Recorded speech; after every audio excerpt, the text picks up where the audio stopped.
आप चुनाव के लिए हैं, हम देश के लिए हैं। मैं तो नहीं हूं, जनता की प्रतिनिधि हूं, कलाकार तो नहीं हूं।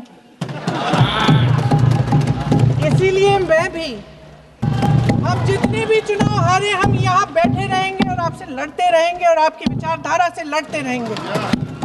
अगर इन्होंने BHEL, गेल, सेल, भाखड़ा नंगल ये सब नहीं बनाया होता जो आप सब बेच रहे हैं। सच्चाई ये है अध्यक्ष महोदय कि आज मोदी जी वह प्रधानमंत्री नहीं रहे। हाँ ठीक है, उसका भी बोल लेंगे, समय आएगा तो उसका भी बोल लेंगे। तो कौन सी बातें करेंगे, ये किसी और बात के काबिल ही नहीं है। वंदे मातरम देश के कण कण में जीवित है, इस पर बहस नहीं हो सकती। लेकिन चलिए, हम ये बहस यहाँ आज 2 वजहों से कर रहे हैं। पहला कि बंगाल का चुनाव आ रहा है, हमारे प्रधानमंत्री अपनी भूमिका निभाना चाहते हैं उसमें। सर आपने प्रधानमंत्री जी तक सुना था, अब तो शुरू नहीं हुए। सर भाषण बहुत अच्छा देते हैं, लेकिन तथ्यों के मामले में कमजोर पड़ जाते हैं। बहुत कमजोर। सुभाष चंद्र बोस ने पंडित जवाहरलाल नेहरू को एक चिट्ठी लिखी थी, जिसका जिक्र आपके प्रधानमंत्री ने नहीं किया। मंत्री महोदय 12 सालों से इस सदन में है, मैं मात्र 12 महीनों से हूं। फिर भी छोटी सी सलाह है। उन्होंने अभी हाल ही में चुनाव था, कुछ महीनों पहले उन्होंने एक सूची निकाली थी कि विपक्षी दलों ने और विपक्ष के नेताओं ने कितने अपमान किए हैं इनके, और उसमें शायद 90-99 ऐसे उन्होंने अपमानों की सूची बनाई थी।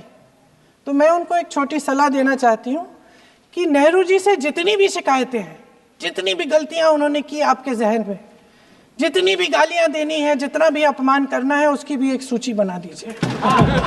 नहीं, बात खत्म नहीं है। 999 अपमान, 9,999 अपमान, सूची बना दीजिए। और फिर हम एक समय निर्धारित करते हैं, जैसे हमने 10 घंटे आज वंदे मातरम पर हमने बहस किया है ना, उस तरह से हम अध्यक्ष महोदय जी से पूछेंगे, एक समय निर्धारित करेंगे, 10 घंटे, 20 घंटे, 40 घंटे, जितने घंटों में आपकी ये शिकायत पूरी हो जाए, माननीय सदस्य आप शांत हो जाए और हम बहस कर लेंगे। लेकिन इस सदन का कीमती समय, जिसके लिए हमें यहाँ पे जनता ने भेजा है, जैसे हमें जनता की समस्याओं को हल करने के लिए चर्चा करनी चाहिए, इस्तेमाल करना चाहिए, उसको इसी के लिए इस्तेमाल करिए। उसके बाद जैसे अंग्रेजी में कहते हैं ना, जैसे अंग्रेजी में कहते हैं कि once and for all let's close the chapter, close कर लीजिए। देश सुन लेगा क्या क्या शिकायतें हैं, किसने क्या किया, इंदिरा जी ने क्या किया, राजीव जी ने क्या किया, परिवारवाद क्या होता है, नेहरू जी ने कौन सी गलतियां की, सुना लीजिए, फिर खत्म। उसके बाद बेरोजगारी, महंगाई, महिलाओं की समस्याएं, जो पीएमओ में हो रहा है उसकी बातें, उसकी चर्चा, जो बैटिंग ऐप के बारे में हो रहा है पीएमओ के अंदर, आप सदस्य प्लीज, जो एप्स्टीन फाइलों में आपके मंत्री महोदय के नाम निकल आए हैं, माननीय उसकी चर्चा करेंगे। आप वंदे मातरम में बोले, आप इधर उधर डाइवर्ट मत हो।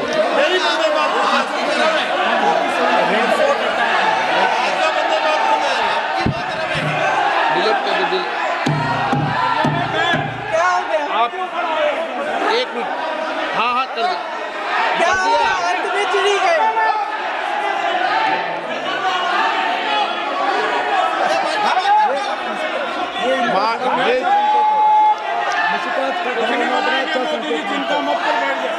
बहुत बढ़िया। माननीय सदस्य 1 मिनट, माननीय सदस्य आप वंदे मातरम पर सार्थक चर्चा करें। ठीक सर, इधर उधर डाइवर्ट यही थी सर, संक्षिप्त में बात यही थी, कोई डाइवर्ट नहीं होना हम अतीत चाहिए। में बातें करते रहते हैं। माननीय सदस्य नहीं, आप बिना तथ्यों के कोई बात नहीं करें। आप वंदे मातरम पे बोले उचित रहेगा।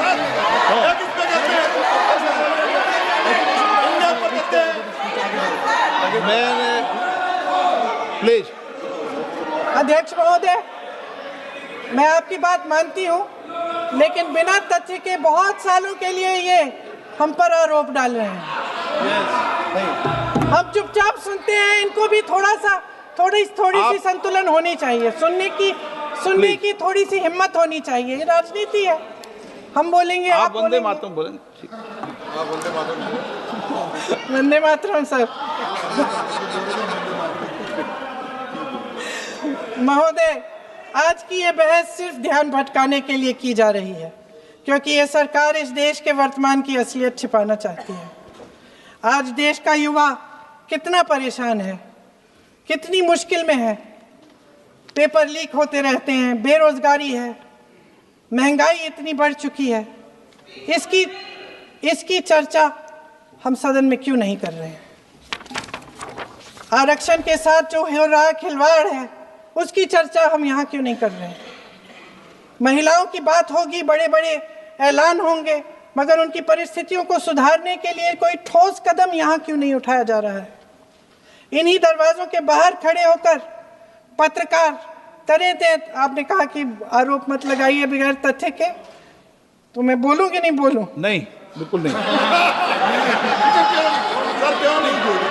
नो, आप उधर की बात मत बोलो। आप जल्दी से बोल लेते हो, सदन में जो कुछ भी बोले हैं वो तथ्यों से बोले। आपको हर चीज ऑथेंटिक करनी पड़ेगी, इसलिए आप तथ्यों से बोले।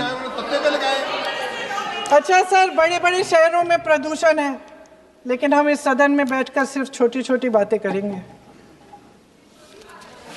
जी, जो अतीत की बातें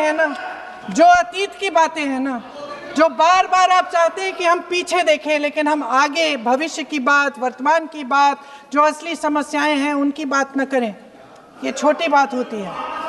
आप में हिम्मत है तो भविष्य की बात करिए, हिम्मत है तो बात करिए कि बेरोजगारी क्यों है, कि पेपर लीक क्यों होते हैं। आप चेयर को एड्रेस करें। आपको अच्छा, खत्म कर लेती हूँ, चेयर को एड्रेस करो आप। अध्यक्ष महोदय जी, सच्चाई ये है कि इनका शासन दमन का शासन है। इनकी राजनीति दिखावे की राजनीति है, इवेंट मैनेजमेंट की राजनीति है, चुनाव से चुनाव तक राजनीति है, तरह तरह के ध्यान भटकाने वाले मुद्दों की राजनीति है। वंदे मातरम इस देश की उन्हीं उम्मीदों की गुहार है जिन्हें आपका शासन हर रोज ठुकरा रहा है। आज भी सरहद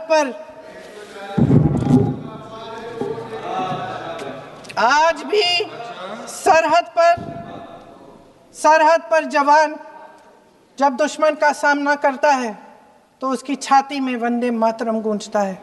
आज भी जब हमारा खिलाड़ी अंतर्राष्ट्रीय खेलों में जाता है तो उसके दिल की धड़कन में वंदे मातरम होता है।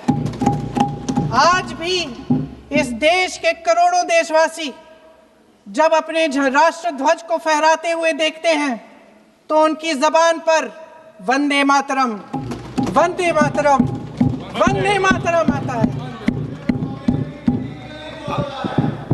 कांग्रेस के हर एक अधिवेशन में 1905 से लेकर आज तक सामूहिक तौर पर वंदे मातरम गाया जाता है। आपके अधिवेशनों में गाया जाता है कि नहीं, ये बताइए। अपने देश की आत्मा के इस महामंत्र को विवादित करके आप एक बहुत बड़ा पाप कर रहे हैं। इस पाप में कांग्रेस पार्टी शामिल नहीं होगी। ये राष्ट्रगीत वंदे मातरम हमेशा से हमें प्यारा है, हमेशा से हमारे लिए पवित्र रहा है और हमेशा के लिए हमारे लिए